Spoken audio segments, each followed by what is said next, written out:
a José Luis Rodríguez que me invitan a estos eventos acá en mi tierra, en mi segunda tierra, que ya tengo muchos años fuera y tampoco era de aquí, entonces pues ya no sé de dónde soy, pero aquí tengo a mis amigos más entrañables. Entonces me da siempre mucho gusto venir y por supuesto ver la vitalidad que no alcanzo a percibir yo, quizá porque no estoy en esos ambientes en la Ciudad de México, de personas que tienen mucho tiempo peleando por una vida mejor, por una sociedad mejor. De jóvenes comenzamos esta lucha que sigue, que continúa y que ojalá algún día pare, ¿no? Aunque no estemos por acá. Entonces les agradezco mucho siempre la invitación a estas cosas. Sobre el asunto, el viejo método de la dialéctica en filosofía nos indica, el método socrático, que nunca se responde una pregunta directamente, hay que hacer siempre un rodeo, porque eso nos permite llegar al meollo del asunto a partir de lo que el que está exponiendo la idea considera más importante. Creo que es una manera prudente de iniciar además un diálogo constructivo. ¿Cómo se puede responder la pregunta cómo arribar a un estado de bienestar en México? Bueno, eso no lo saben ni los políticos, ni los que están en la primera línea de acción. Se imaginan cosas que podrían ocurrir y hacer para que eso tuviera lugar. Entonces, desde mi punto de vista, la manera de llegar a este asunto es a través del discurso sobre las desigualdades. El tema de la desigualdad es el tema que ha cobrado más relevancia, por lo menos desde hace 35 años, pero con un obstáculo de por medio al principio. Se le dio más importancia al discurso de la pobreza, que tenía que ver con el discurso de la desigualdad, pero que no era exactamente lo mismo. Y en realidad la discusión viene de más lejos, viene desde la formación de los estados sociales después de la Segunda Guerra Mundial. Y digamos que tuvo su primer crítica se hicieron los primeros comentarios negativos alrededor de lo que es un estado social en los años 70. Pero fue en la década del 80 y el 90, con el arribo de lo que ahora denominamos neoliberalismo, que digamos se creó una ideología conservadora, se le denominó revolución conservadora, y que tuvo ideólogos que estaban a un lado y políticos que llevaron adelante una serie de reformas. Ahorita me voy a referir a la principal en el ámbito político y la principal en el ámbito económico, que digamos dieron al traste el viejo sueño de tener una sociedad más igualitaria. Entonces voy a hacer una pequeña lista de lo que son las desigualdades en México, que están por otro lado vinculadas a otro concepto que laxamente se le puede denominar desarrollo social. De hecho, de algún modo han estado imbricados a lo largo de las décadas estos dos conceptos.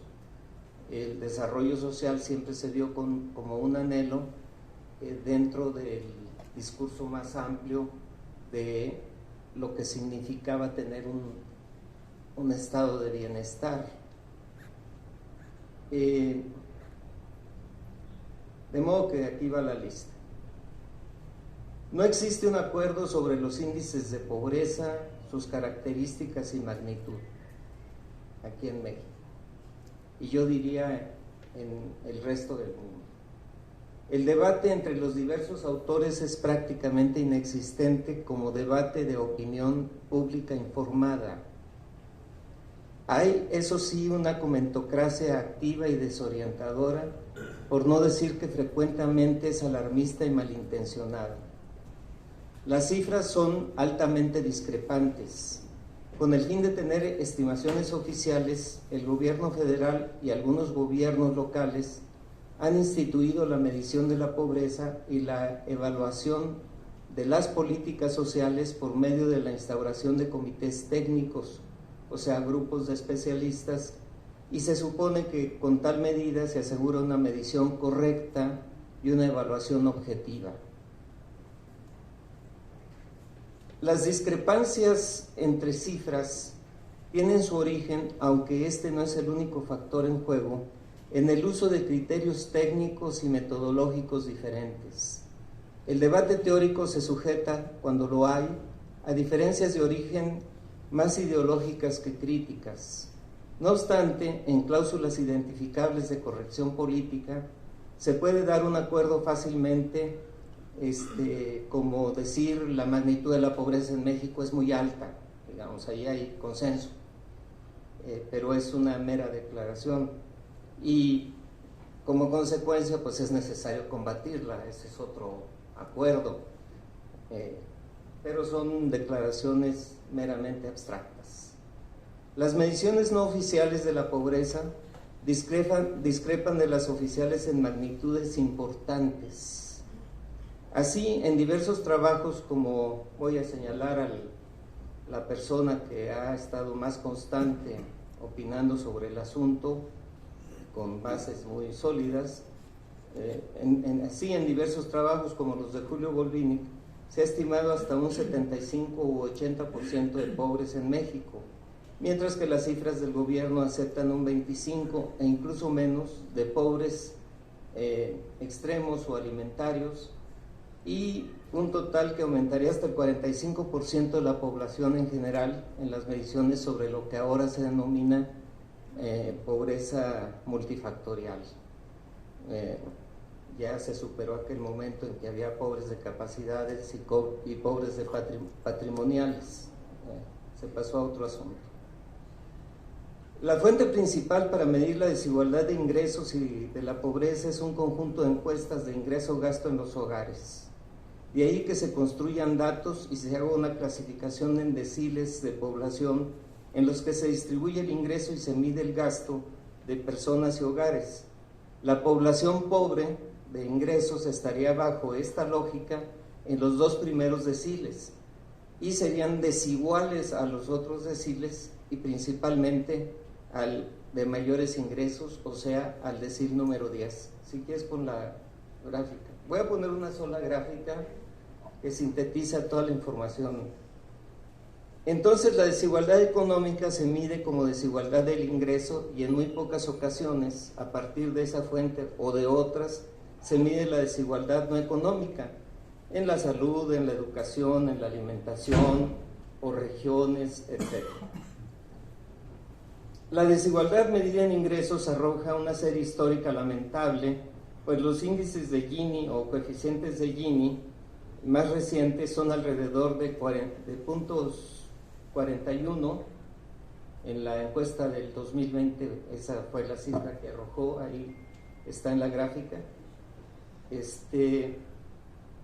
No han salido los resultados de la encuesta del 2022 y por otro lado hace dos encuestas que cambió la metodología, entonces en la serie histórica para medir la desigualdad de ingresos y de gastos pues ya no habrá comparabilidad directa, se tiene que hacer cocina estadística y volteretas matemáticas para poder comparar.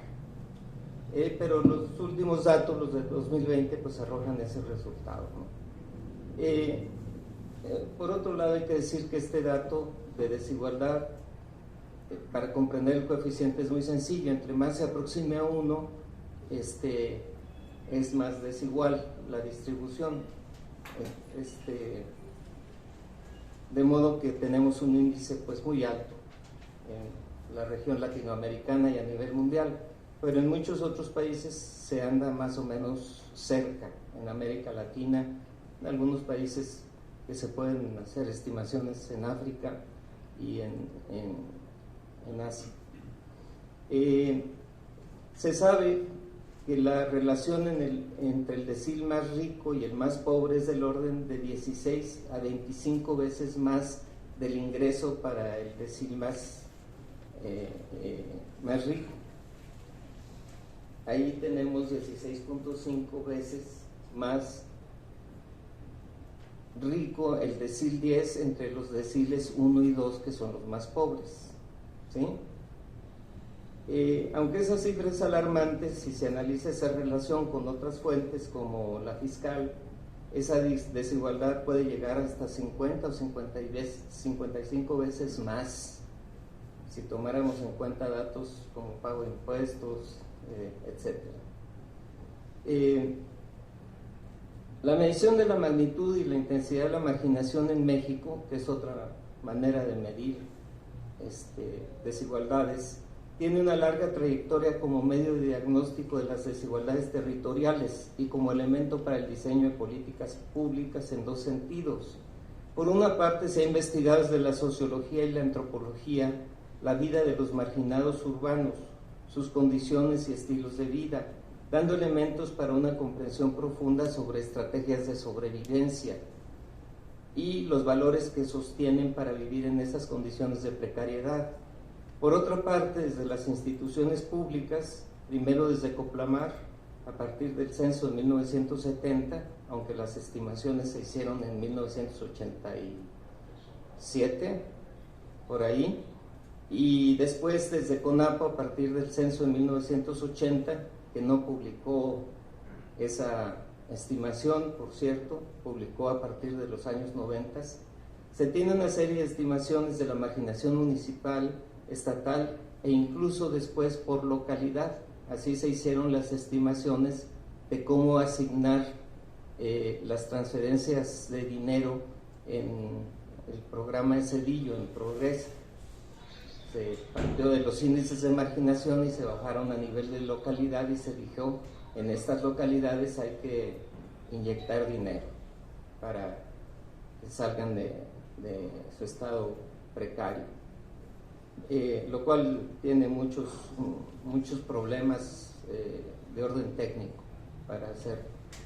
En el caso de las estimaciones sobre la situación de servicios, escolaridad, ubicación territorial e ingresos en unidades político-administrativas y no directamente en personas, aunque se pueden hacer inferencias acerca de su número.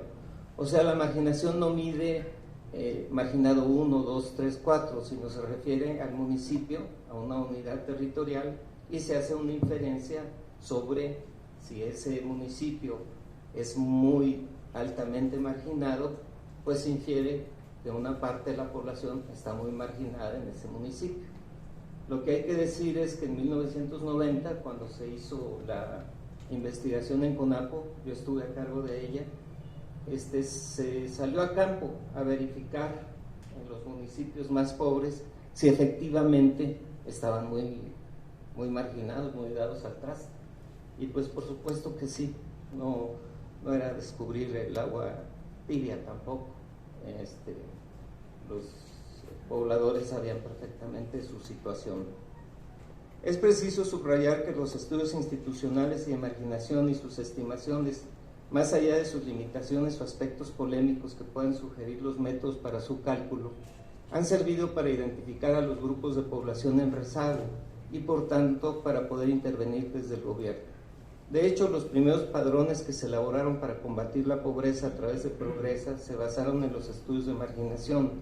La gran limitación de las ENICs, de las Encuestas Nacionales de Ingreso y Gasto en los Hogares, es su representatividad, ya que en el mejor de los casos llega a ser de manera indirecta por entidad federativa.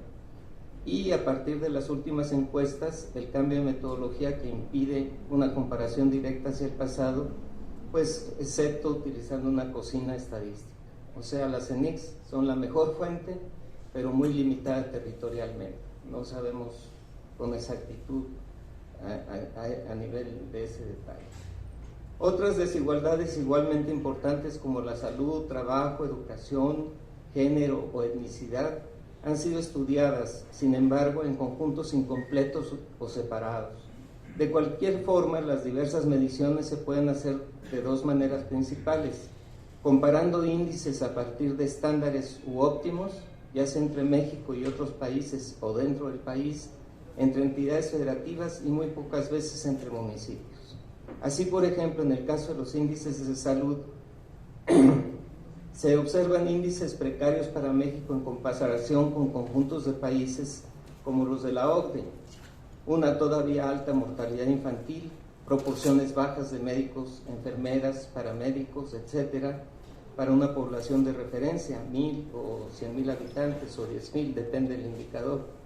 Se pueden medir desigualdades a partir de esas razones, tasas o indicadores sofisticados, como la esperanza de vida, y hacer comparaciones entre los estados y de hecho obtener índices de desigualdad de satisfactores o rezagos en diversas variables. Las ventajas son casi siempre para las zonas urbanas medias o metropolitanas, lo cual es casi una obviedad. Las desventajas de ser mujer o indígena son palmarias y desde cualquier forma observables. En todas las mediciones que se hagan casi sobre cualquier aspecto del desarrollo, mujeres e indígenas están en franca desigualdad de condiciones y de oportunidades. Como ejemplo, la educación. Hasta cierto nivel educativo, la preparatoria, la diferencia entre hombres y mujeres es mínima, pero ya en licenciatura o posgrado es palmaria una diferencia, pues las mujeres tienen que abandonar sus estudios o no los realizan. Ahora bien, género y etnicidad son clasificaciones transversales. Se puede ser indígena, mujer y pobre y por ende pertenecer al primer decil de ingresos y vivir en un municipio de muy alta marginación. O sea, en una sola persona se puede expresar toda esa gama de maneras de medir pobreza, desigualdad, marginación. El caso de las desigualdades en educación es tremendamente impactante, pues al examinar detenidamente las encuestas nacionales de ingreso-gasto se pueden obtener relaciones finas entre ingreso y educación. Por ejemplo, darnos cuenta de que la pobreza de ingreso marca una abrupta diferencia entre los que pertenecen al decil 1 y los que pertenecen al decil 10. Los primeros difícilmente terminarán una licenciatura y solo un pequeñísimo número estudian o han estudiado un posgrado. Hasta aquí la enumeración. Quisiera que se viera en la gráfica la forma de la curva de Lorenz. Es esa curva que se cuelga a partir de la línea de distribución equitativa, que es la línea recta que une los puntos. ¿Por qué la forma? Porque si ustedes ven, se cuelga sobre todo en los deciles más ricos, a partir del octavo. Y es la que señala pues esas, digamos, submediciones a partir de una gráfica tan simple. En los países donde hay mayor igualdad, esa curva de Lorenz está pegada a la línea recta, se separa un poco, curiosamente, normalmente hacia la mitad de los deciles, es decir, en los deciles de las clases medias. En la discusión actual, por ejemplo, en el último libro que publicó Piketty, el economista francés, un libro de 1000 páginas que se llama Capital e Ideología, él hace relaciones más sencillas. De hecho, dice que no va a utilizar coeficientes como el índice de Gini porque requiere de explicaciones más amplias y se va por una medición muy obvia. Ve la estructura del ingreso y y mide el porcentaje del decil 10 sobre el total del ingreso, por ejemplo. Y resulta que en los países muy adelantados ese porcentaje llega a ser del 50%, o sea que una décima parte de la población se lleva la mitad del ingreso nacional, para que ustedes se den una idea. Si uno saca la proporción, no sé si se alcanza a ver el número, que son 583.727.000 de imbéciles, y lo divide entre la suma de todos, que es 790, etcétera, etcétera, le da una proporción de 32.50%, menos que en los países avanzados. Esto se debe a que en México en las encuestas de ingreso-gasto no se llega a los más ricos. En realidad no llegamos a Bayeres, a Slim, a todo ese grupo de los grandes millonarios. No es tomado en cuenta en esa suma de ingresos. Se llega hasta un cierto nivel. Entonces, por eso esa proporción es más baja que en los países en donde sí se toma en consideración. Ahora, ¿cómo resolver eso?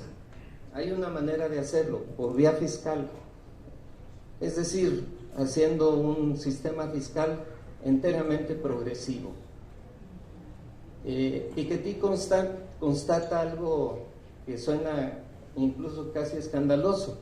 En los países avanzados como Estados Unidos, la Gran Bretaña, se llegó a cobrar hasta el 81% del ingreso de las personas en los años de la posguerra, en la etapa de oro del estado de bienestar, hasta el 81% en los estratos de ingreso más altos.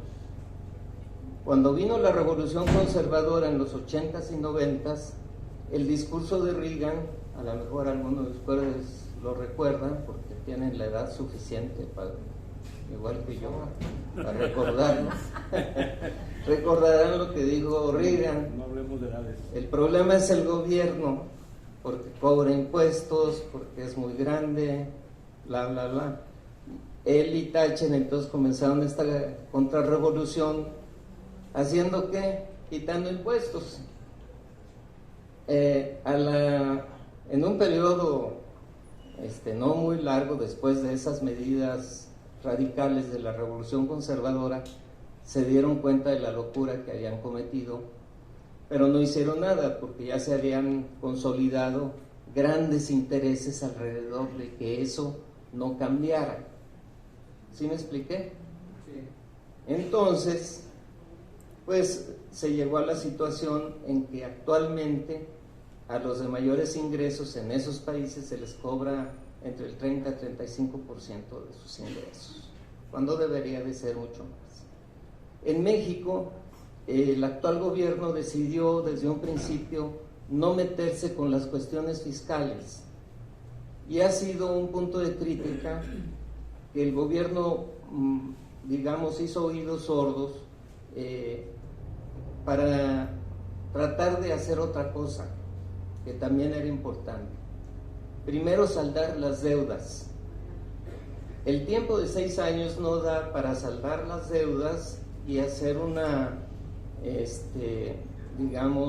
corrección al sistema fiscal, porque esa corrección al sistema fiscal lleva mucho tiempo, imponerla, que la gente la acepte, y sobre todo que los más ricos acepten pagar más impuestos que los que reciben menos ingresos. Entonces el gobierno se vio en esa necesidad de primero cobrar lo que se debía y hacer algo que también es muy criticable desde un punto de vista no necesariamente conservador, que es hacer transferencias monetarias directas a las poblaciones más vulnerables. Eso no arregla en el largo plazo el problema del bienestar. Tampoco lo ahonda. De hecho, si se fija uno en las cifras, el Coneval acaba de publicar su informe de 2022, pues las cifras no son halagüeñas. Hay una gran desigualdad y una distribución del ingreso muy mala. Y yo me pregunto, pues, ¿por qué no sería así?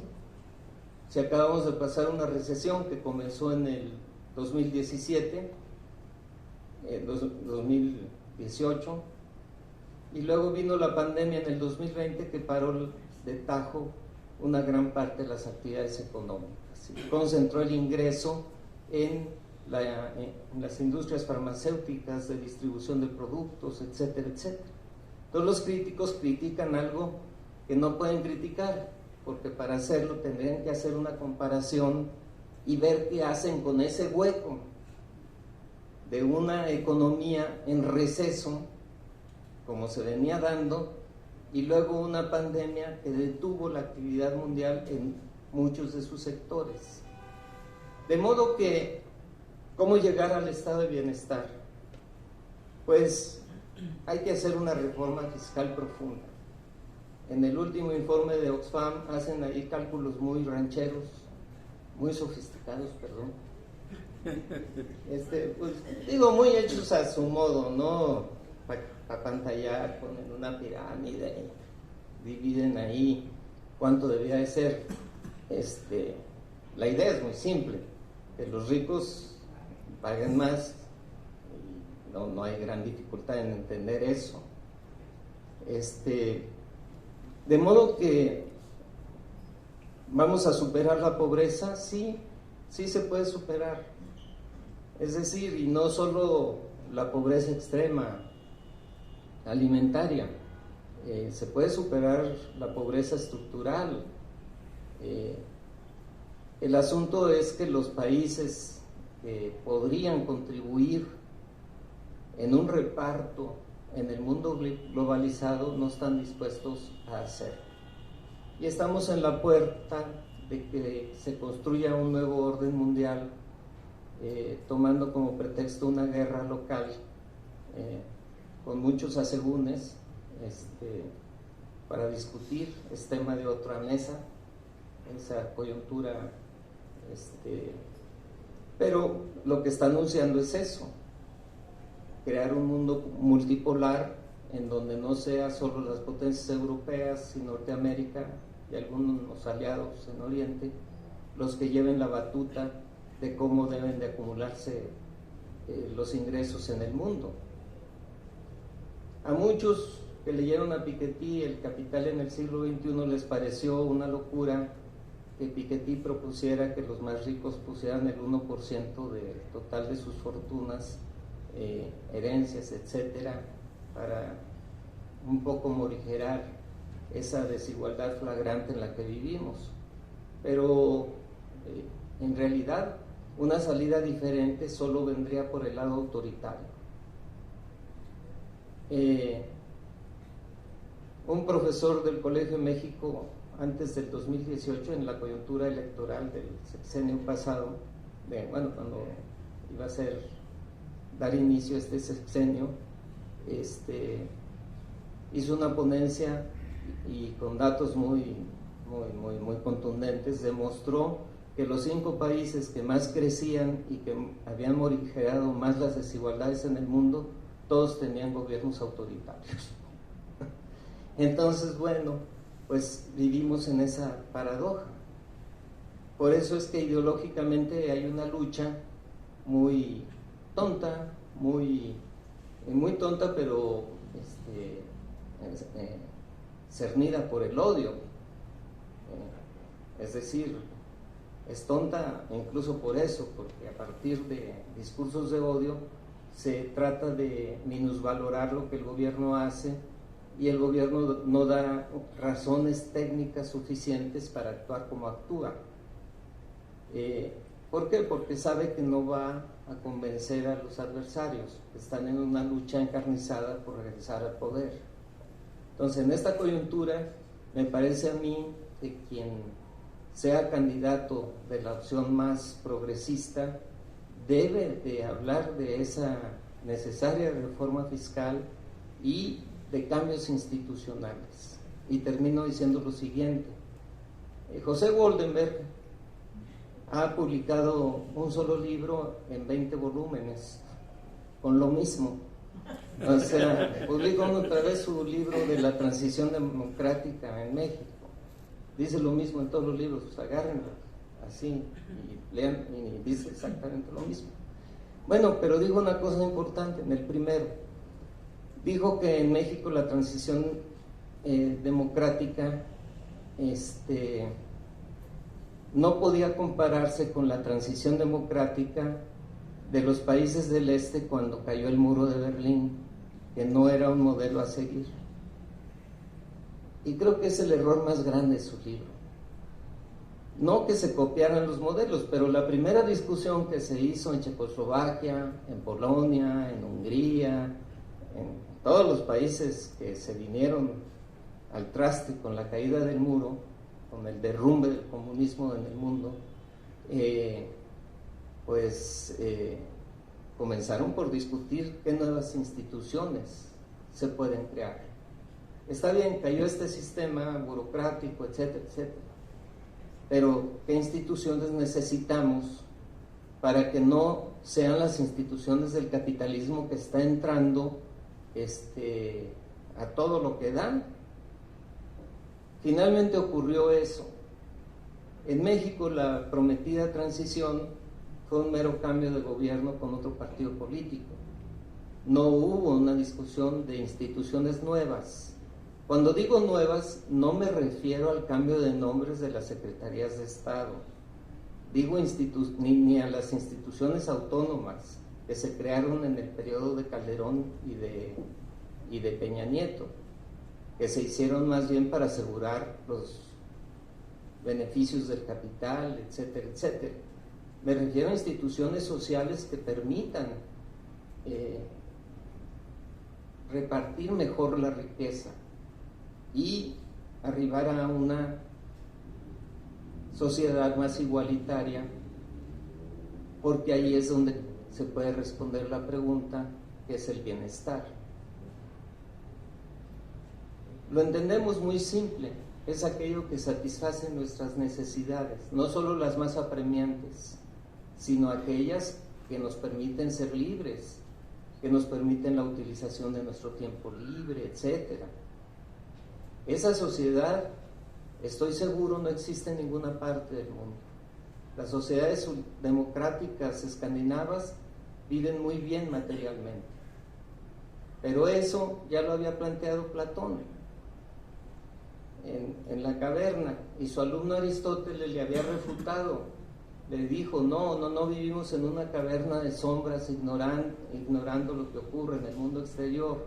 Vivimos en una caverna que nos promete comodidad, que nos tiene apaciguados, para que no la armemos de jamón.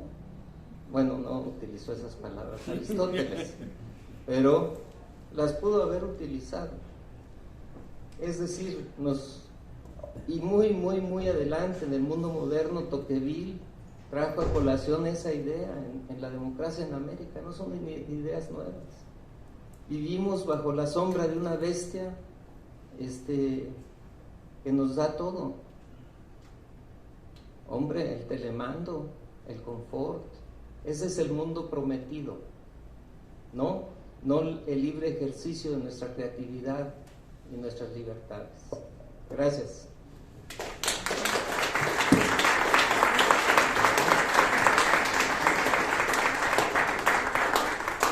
Pues muchas gracias, Francisco. Bueno, ahora le hacemos llegar el micrófono a Bernardo. Gracias Juan. Bueno, primero